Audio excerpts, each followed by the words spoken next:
Welcome to Breaking the News Plus. I'm Jana Shortal. The big story in Minnesota today, St. Paul Mayor Kaohly Her.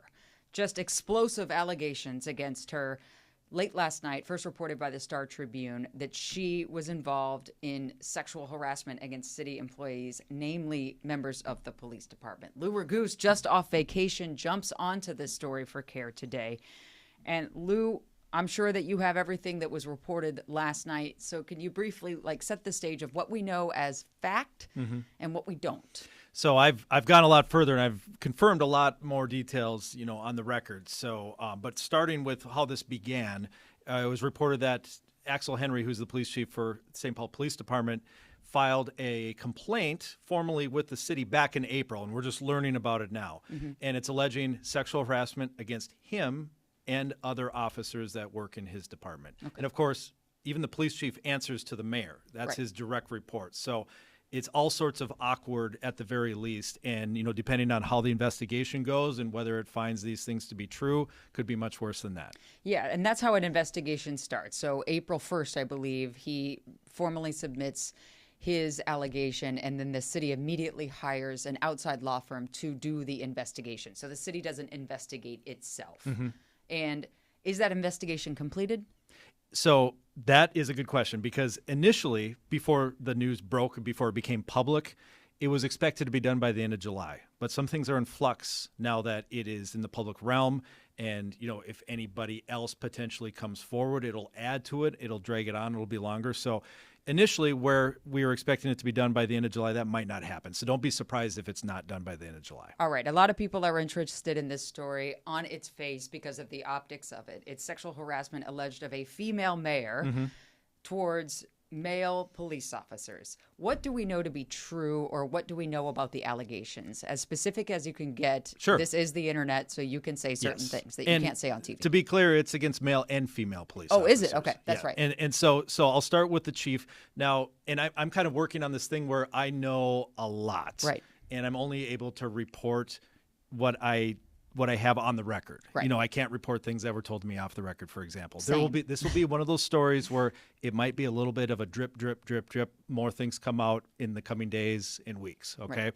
But to start with the chief, there's a lot that's going to come out about the chief. What is out right now is that he is alleging sexualized messaging, like text messages and so forth, sent to him by the mayor, as well as unwanted physical contact. Okay. And that's as far as we'll go with that. Okay. There is a deputy chief who's now a former deputy chief who is a female who, and I can go into a lot more detail in this one, she reported that at the police department there is a workout room for the police officers to use. The mayor used to go over there to work out, which is unusual. I don't think that Mayor Carter necessarily worked out at the police weight room. Don't know. However, there was a female deputy chief who reported that in the locker room, Mayor Her commented on her breasts. Okay. And then asked this female deputy chief for her opinion on the mayor's breasts. Okay. And that happened after the mayor in the weight room allegedly was positioning herself to stretch in front of this deputy chief and other officers who were working out, and then making what I refer to as sex noises, which would be like pantomiming an orgasm while stretching out. Very awkward, to say the least. And what I was told about it is that the officers would look at each other like, what is this? And then they just would get up and leave. Right. Okay. So this all came to light once the chief filed his. And the other employee that has been made public, and not his name or anything, but there was a text message that's included in the letter that the chief's lawyer wrote to the city. And it's just, as an example, included a text message that the mayor sent to a third police officer, and it was like a meme. And apparently on Wednesdays on the 6th floor at the police department, which is kind of the administration floor, on the 6th floor on Wednesdays, they have hot dogs for lunch, and they call it Wiener Wednesday. So the mayor sent a text message to an officer that said, "Happy Wiener Wednesday, wish I could be there with you." And then the meme was a sexualized meme, because the word wienering refers to sex. It's slang for sex. And so it was a sexualized text message sent to a police officer with St. Paul Police Department. That's included in the complaint. In the meme, underneath the meme, I'm going to circle this for you and ask you if we can read it. I think we can. It says, "When she wraps you up in her blanket after you gave her a good wienering. That So is- clearly it's a sexual reference, and the original comedian that made the meme intended it as a joke. It's funny. However, Mayor Her photoshopped the officer's face onto the meme so that it's clear that she's referring to him. Right. And in a sexual way. And that's the example that was given in the letter, as Lou referred to, from the attorney in the official complaint. So that is on the record. You can find it. So far, we haven't gotten a lot from Mayor Her.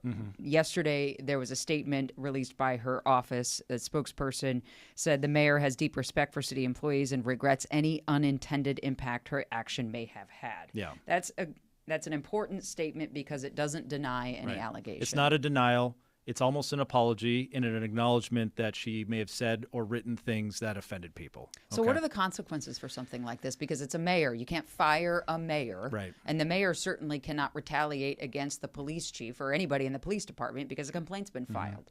We all recently reported on Minneapolis Police Chief Brian O'Hara essentially given an ultimatum from Mayor Jacob Frey: resign or you're going to be fired. Well, when the coin is flipped and it's the mayor, you can't fire the mayor. The mayor can resign if this got so bad, if the details come out and they're so horrible that she can't effectively do her job. She can choose to resign.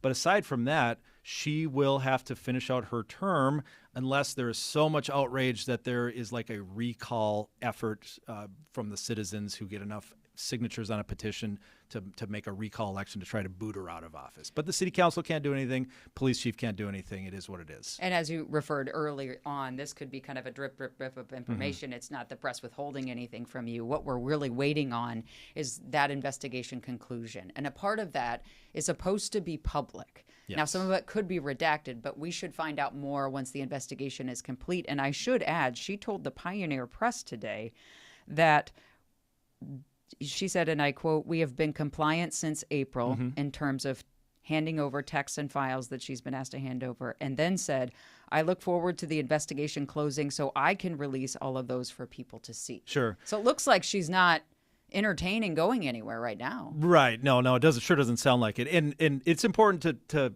include this information that at the very beginning, when this started in late March and then finally early April, it was a big concern of Chief Henry through his lawyer, Chris Maddle, that they wanted to preserve her. So she didn't go in and delete all her texts. Okay. That was what they were worried about. So they were asking the city, get those devices and preserve them so we know that the evidence is there. And that's what she's referring to when she says cooperating since April, that she apparently did turn over her devices. Those texts, by and large, are also open to public scrutiny through data requests. And I have put in those data requests. So I hope to see as well through the city, if they follow through with what they're supposed to do on data requests, with what the mayor said about certain things. You and I talked about this. You were on vacation until yesterday, but as of 6 this morning, you and I were already talking about this and what to do about it and tapping into our sources. And we talked a little bit about, wanting to talk about how the public, another thing to consider, especially if you're a resident of St. Paul, when you zoom out, the relationship that a mayor has with the police department, one could argue, is the most important relationship they have because it's public safety. That's the biggest thing that a city really needs to do.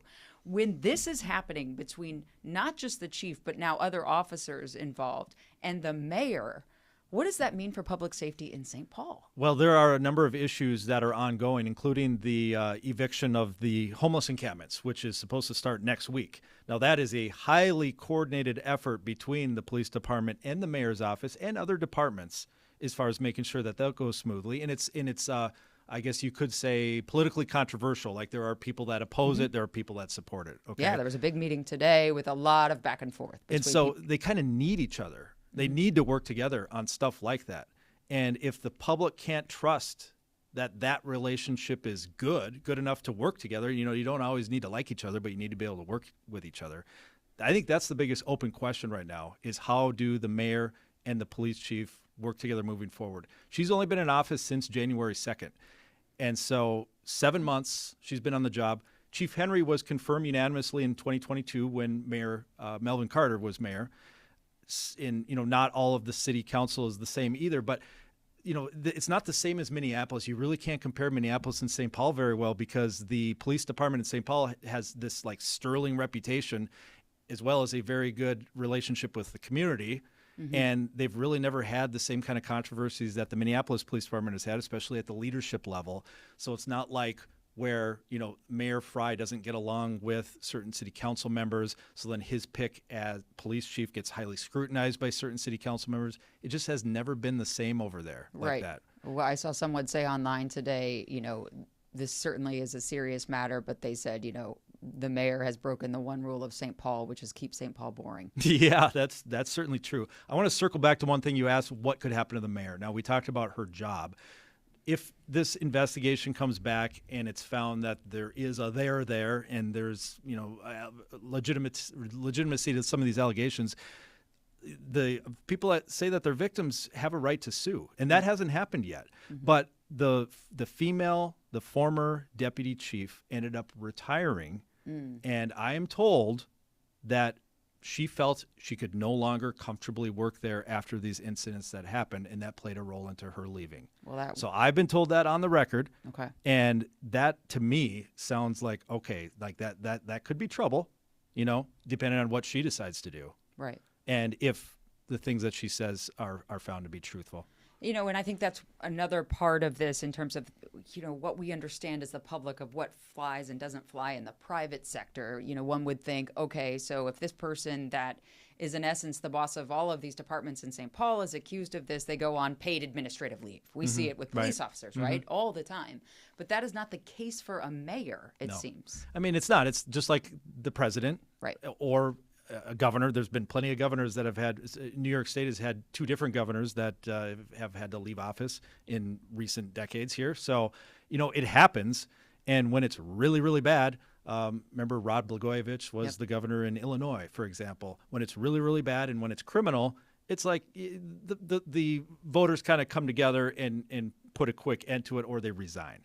We're more in an emboldened era, it seems, where the resignations do not come as easily. So, if she wants to continue serving as mayor, who's to say that she's not going to fill out the rest of her term? Right. And as we alluded to earlier in this conversation, while we don't have a lot from Mayor Her yet on her side of the story, perhaps she's trying to wait until the investigation comes clean. We do have those statements where she said, I look forward to the investigation closing so I can release all of those for people to see. Yeah. So it sounds like hinting towards, and the statement yesterday that she regrets unintended impact, that she has a side of the story that at some point is going to get told.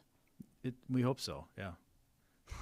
Any luck getting I'm her sorry. to tell No, you that? I was outside of her office for a few hours today, and I've been constantly texting and calling her and her communications guy, and no response whatsoever. So she gave the Pioneer Press, that's the newspaper of St. Paul, so, fair enough that she gave them, but I think that she should answer questions. And this, the city council has kind of done a blanket, we're not going to comment because it's an open investigation. My response to that is, yes, we don't want to ask anyone, we don't want to press anyone to tell us if they think it's true or not, but the existence of this investigation and this fractured relationship between the mayor and the police chief is a big enough deal that I think elected leaders should have to talk about. I think that's fair, and fair of the mayor as well. Like, it is one thing to say, wait for the results of the investigation. You and I have probably heard and she can say, did you do it or did you not do it? Like the investigation is not going to come out and then she says, oh yeah, I guess I did it.